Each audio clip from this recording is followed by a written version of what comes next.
बिस्मिल्लाहिर्रहमानिर्रहीम, अस्सलाम वालेकुम जी। मैं हूं मारिया अली, आप देख रहे हैं मेरा चैनल। जहीर साहब ज़हरा काज़मी को अदालत में देखकर कराची से फरार हो गए हैं। नेक्सस का सरगना जहीर ही है। ज़हरा का अदालत में बयान जमा। 14 अप्रैल से पहले क्या होता रहा, किस तरह से अगवाकार और सहूलतकार जो है बच्ची को उन्होंने अगवा किया, क्या कुछ करते रहे, सहूलतकार और अगवाकार कौन है। बच्ची ने 70 सफ़हात पर मुश्तमिल जो है वो एक इंपॉर्टेंट बयान जमा करवा दिया है अदालत में। ज़हरा काज़मी के बयान के बाद जिनसी ज्यादती की दफा शामिल, जहीर के साथ और कौन कौन मुलव्वस था, जहीर ने आखिरी मुलाकात में क्या कुछ बताया था, क्या बातें की थी, नूर मुनीर क्या राज छुपा रही है, सारी डिटेल्स आज की वीडियो में हम शामिल करेंगे। आप सबको पता है कि जी जो जलील नेक्सस है एक बहुत ही मॉडर्न तर्ज का लेटेस्ट टेक्नोलॉजी इस्तेमाल करने वाला नेक्सस है। इनको पता है कि किस तरह से टेक्नोलॉजी इस्तेमाल करनी है, किस तरह से जो है वो गेम्स खेलनी है, लोगों की ज़िंदगियों में घुसना है, लोगों की चीज़ों को जो है वो हासिल करना है, उनको ब्लैकमेल करना है। जिंदा लाश खुद भी जदीद टेक्नोलॉजी यूज़ करने में बहुत ही महारत रखता है। सस्ती अदाकारा ने कहानी सुनाई थी कि जो जहीर साहब हैं वो फ्यूचर के होनहार डॉक्टर हैं। फ्यूचर के डॉक्टर का तो पता नहीं, क्योंकि जो उनके नंबर हैं उसको देखकर कोई उनको मेडिकल कॉलेज के बाहर भी भटकने ना दे। लेकिन हाँ, इतना पता है कि वो 2 नंबरी में और टेक्नोलॉजी का गलत इस्तेमाल करने में और बहुत सारे गलत कामों में महारत रखता है। ज़हरा काज़मी की तफसीली बयान जो है जलील नेक्सस के बखिए उधेड़ने के लिए काफ़ी है और उस बयान ने इनको कहीं का नहीं छोड़ा। ये इतने परेशान हुए हैं कि सोशल मीडिया से भी दफा हो चुके हैं। किस तरह से जी गेमिंग चैट के जरिए बच्ची को ट्रैप किया गया, बगैर मोबाइल इस्तेमाल किए और सीसीटीवी कैमरे से बचकर किस तरह से बच्ची को कराची से लाहौर लेकर आया गया, कौन कौन मुलव्वस था, किस तरह से कौन से रास्ते इस्तेमाल किए गए, नॉर्मल रास्ते नहीं इस्तेमाल किए गए, गाँव देहातों को अबूर करके जो है वो मुख्तलिफ खवातीन को गाड़ी में बिठाकर गाड़ियाँ चेंज करके बहुत सारे ऐसे काम करके जो है बच्ची को लाहौर पहुँचाया गया। जलील नेक्सस को आज कल के दौर में मीडिया की पावर का अंदाजा तो बहुत अच्छे से है। लीगल टीम के साथ एक सोशल मीडिया सेल बनाया गया ताकि सस्ती अदाकारा, उसका पैनल जो है उनको उनके मुंह में पैसे ठूंसे गए और सस्ती अदाकारा ने अपने चैनल की परवाह ना करते हुए जो है अपने चैनल को दांव पे लगा दिया। अपनी फैमिली की इज्जत जो कि पता नहीं है या नहीं है उसको दांव पे लगा दिया। अपनी इज्जत तो उसकी है नहीं, उसने हर चीज़ को दांव पे लगा दिया क्योंकि इतने पैसे दिए गए थे। एक मुकम्मल तौर पर सोशल मीडिया गैंग बनाया गया और उसके बाद अवाम को गुमराह किया जा सके। मुख्तलिफ वकला को बीच में लेकर आया गया। आप सबको पता है कि वकला कम्युनिटी की हम बहुत इज्जत करते हैं और किस तरह से वकला बीच में आए और गए, किस तरह से मुझे धमकियां दी गई। राय खुर्रम को बिठा के वो धमकियां देते थे। सोशल मीडिया विंग जो है राय खुर्रम को अपने पास बिठाकर मुझे धमकियां दिलवाई गई। बच्ची से मेरा नाम तक जो है वो दिलवाया गया। बच्ची ने कहा कि जी मारिया ली मेरी जान छोड़ दो। आज वही बच्ची आप ही करके मुझसे बात करती है। लेकिन आप लोगों की आवाज़ ने, यकीन करें, ना सिर्फ हमारी हिम्मत बढ़ाई, मेहदी अली काज़मी को उनकी बेटी दिलवाई, बल्कि इस नेक्सस को नंगा कर दिया। ज़हरा काज़मी ने खुद अदालत में जाकर जलील नेक्सस के खिलाफ बयान दिया है। बच्ची को अदालत में देखकर जहीर और उसके जो वकील हैं वो गायब हो गए। उनका वकील जो है मुतादिद वकील चेंज कर चुके हैं, पैसा पानी की तरह लगा रहे हैं। मुझे नहीं पता कहाँ से पैसा आ रहा है, क्योंकि हुलिया देखकर तो ऐसा लगता है कि बेचारा जो है वो रोज़ नहाता भी नहीं है। नहाने को उसको जो है वो 2-2 हफ्ते लग जाते हैं, क्योंकि ना साबुन होता है, ना पानी होता है, ना टॉयलेट होता है, ना बाथरूम होता है। तो वो बेचारा जो है उसको देखकर बंदा यही कहता है कि यार ये तो बेचारा कसम पुरसी की ज़िंदगी गुजार रहा है। लेकिन उनका एक एक वकील एक एक पेशी का लाखों रुपया लेता है। कराची में लाविश ज़िंदगी दी हुई है उनके वकील को, तो वो वकील भी अब डगमगा गए हैं, घबरा गए हैं, परेशान हो गए हैं और उनको समझ नहीं आ रही कि अब किस तरह से जो है वो मामलात को हैंडल करें। वो गायब होना शुरू हो गए हैं। ज़हरा काज़मी ने 70 सफ़हात पर मुश्तमिल अपना बयान अदालत में जमा करवाया और उसमें साफ साफ बताया गया है, लिखा गया है कि मुझे जहीर ने अगवा किया है।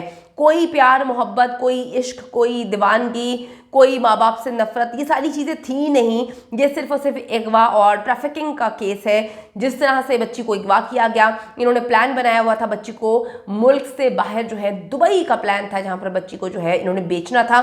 आपको थोड़ा सा बताती चलूँ कि शबीर साहब, जिनको देखकर लगता है कि पता नहीं कितने बड़े वो गुंडे हैं, खौफ आता है उसकी आंखों से और इतना खौफनाक उसका हुलिया है, गेटअप ऐसा हुलिया जो पेशावर जो है मुजरिमान का ही होता है। तो वो उसने अपना नाइक कॉप, मैं आपको थोड़ा सा बताती चलूँ कि उसने अपना नाइक कॉप जो है वो बनवाया हुआ था यूएई से। उसका मुतादिद बार दुबई आना जाना था और उसने नाइकॉप पे जो एड्रेस बनवाया हुआ था, दिया हुआ था, वो अपना परमानेंट और टेम्प्रेरी एड्रेस बहरिया का दिया हुआ था। और बड़ी अजीब सी बात है कि बहरिया टाउन या बहरिया की किसी भी सोसाइटी में उनका ना लेना ना देना, ना उनकी शक्ल सूरत, ना उनको कोई घुसने देना था। पता नहीं क्या मामला थे, उन्होंने गलत एड्रेस लिखवाया हुआ था। उस एड्रेस पे जाके मेरी टीम ने पता किया तो उन्होंने कहा कि पहले दिन से जब से प्लॉटिंग हुई है यहाँ पर हम रह रहे हैं। तो फेक एड्रेस, फेक नाम, फेक चीज़ें, फेक आइडेंटिटी, फेक कहानियाँ, फेक हर चीज़ फेक। और उसके बाद कहते हैं कि ट्रैफिकिंग का मामला नहीं है, तो बच्ची को दुबई इन्होंने जो है वो बेच देना था। मामला तय हो चुके थे, पैसे भी तय हो चुके थे और इसीलिए ज़हीर जो है वो बार बार ज़ारा के पासपोर्ट पर एम्फेसाइज कर रहा था कि पासपोर्ट होना चाहिए था।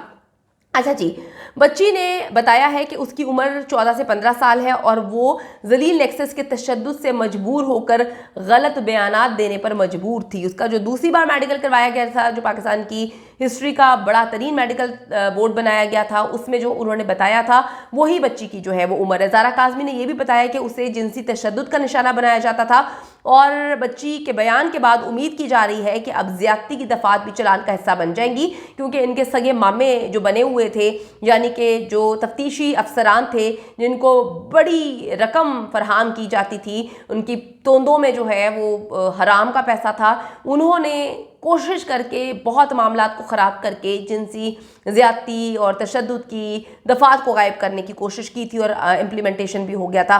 16 अप्रैल को ज़हीर जो है वो खुद अगवा करने लाहौर से कराची आया था और उसके साथ शब्बीर भी था। शब्बीर वो है जो देखकर ही खौफनाक लगता है, उसी के ताने बाने मिलते हैं। दुबई से यूएई जाता है वो और वहाँ पर ये काम करता है। यूएई वालों को भी इसने गुमराह किया, नाइकॉप मुकम्मल तौर पर गलत एड्रेस दिया, लोगों को झूठ बताया वहाँ पर कि जी मैं पाकिस्तान में इस जगह पे रहता हूँ और वहाँ पर उस जगह पर कोई वजूद ही नहीं था।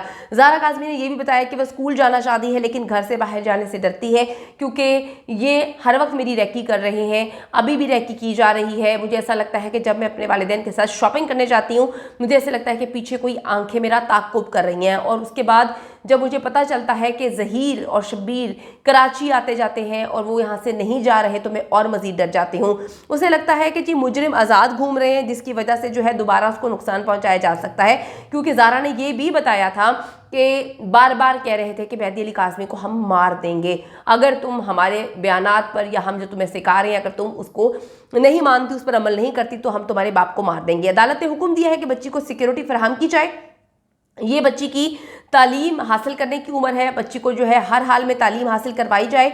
70 सफ़हात का जो बयान है ज़ारा काज़मी का, उसमें उसने ज़हीर, शब्बीर, वकील राय खुर्रम और रिश्तेदार जितने भी नूर मुनीर हैं उसके रिश्तेदार जो लोग शामिल थे, उसके बाद सस्ती अदाकारा, इन सब के जुल्म की दास्तान जो है उसमें रकम कर दी गई है। कोई सहूलतकार नहीं बचेगा। ज़ारा अदालत में खड़ी है और मेहदी अली काज़मी उसके पीछे और पाकिस्तान की आवाम जो है इनके साथ। दुआ करें जी हक और सच की जीत हो और ऐसे लोग जो कराची से बच्चियों को वर्गलाकर अगवा कर रहे हैं और पाकिस्तान के मुख्तलिफ हिस्सों में बेच रहे हैं, इस नेक्सस का जो है हम कला कमा कर सकें, इनको कैफरे किरदार तक पहुँचा सकें।